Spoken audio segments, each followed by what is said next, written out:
Well, we all know about DJI. They make the drones, but they've also been making the Ronin for years.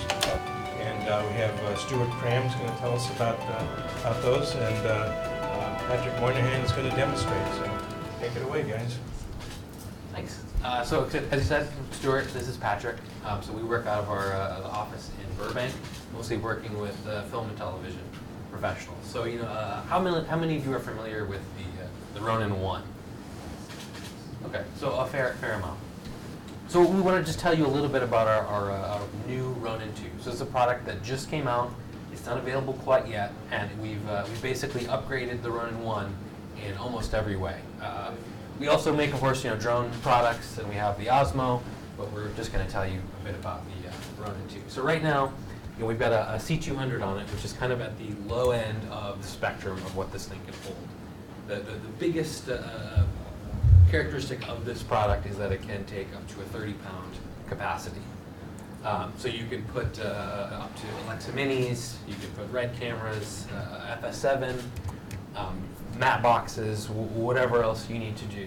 I think to give you guys an idea of what you can really put on here, the heaviest package we put on is an Alexa XT with a Cook Anamorphic, which was upwards of maybe 26 pounds, but then... Just, still not quite at that capacity. So as you can see, the complete design is just much more robust.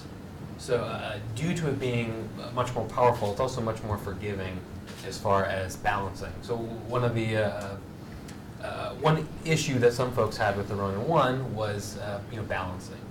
With the new system, there are worm gears in each axis.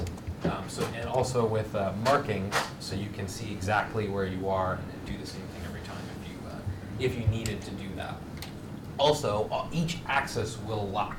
During travel, during balancing, you can lock off particular axes, and it will make it much easier. So this is the new battery system. These are the same batteries that are on the Inspire 2. Because it's a dual battery system, it is hot swappable. And you can also be powering the camera and accessories. You'll notice it's a pretty clean setup, right? So you don't see any cabling connecting these two.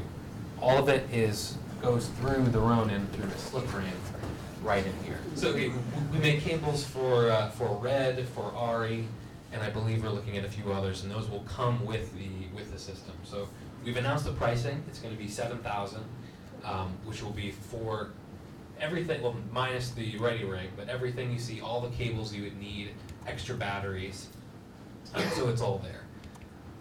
I'll let Patrick show you a few things as far as operation. Again, a lot of it has to do with how robust the motors are.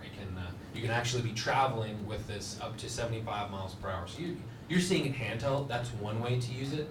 But this system is really built to be also used as a remote head. So that's one area we're starting to see a lot, mounting it on a car, for example, or off-road vehicle, a motorcycle, things like that. The marriage of handheld gimbal, like I'm using it right now, and remote head. So a lot of guys we've been letting test out on sets. They've been very excited about having an operator just operate it as a gimbal, and then within minutes sliding it onto a black arm, onto a Can-Am, and doing car shots. So what the system allows you to do is, right now I'm in handheld mode, of course, and I'm in our little ring right here. But we also have a dovetail plate right here that allows you to unlock this and then slide it out and then slide it onto one of our mounts, which you can easily put onto a jib, onto a black arm, onto virtually anything that you think you would need. But as far as handheld mode goes, since I'm in it right now, I'll show you guys a little bit about it. So how many people have operated gimbals before, personally? Awesome. So you guys, I'm sure you've seen it in the past that a lot of gimbals motors aren't strong enough to be able to do one-to-one whip pans and be able to keep up with the operator. So these motors right here, and the pan motor, which is the biggest and most powerful of all, allows for, like we said, 30 pounds, and also allows for incredible movement.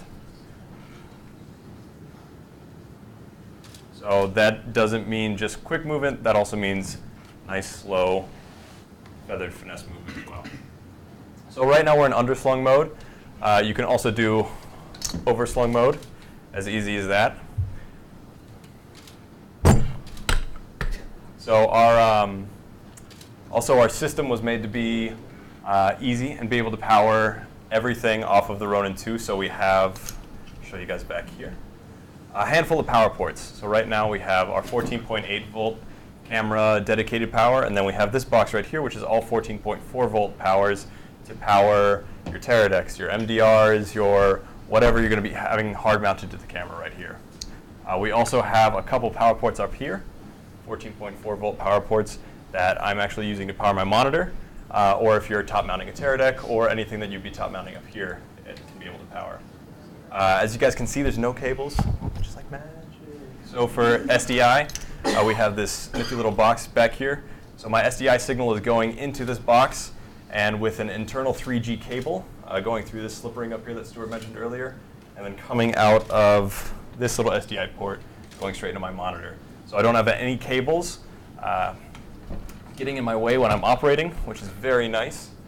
As far as the remote, this little guy right here, this comes with a $7,000 package. Has a 1 mile range. It's dual band, 2.4 and 5.8. So depending if you have, you're in a high frequency area for 2.4, you can switch it over to 5.8. Works perfectly. You have full pan, tilt, and roll control, and also eventually you'll have record control when we have our protocol box.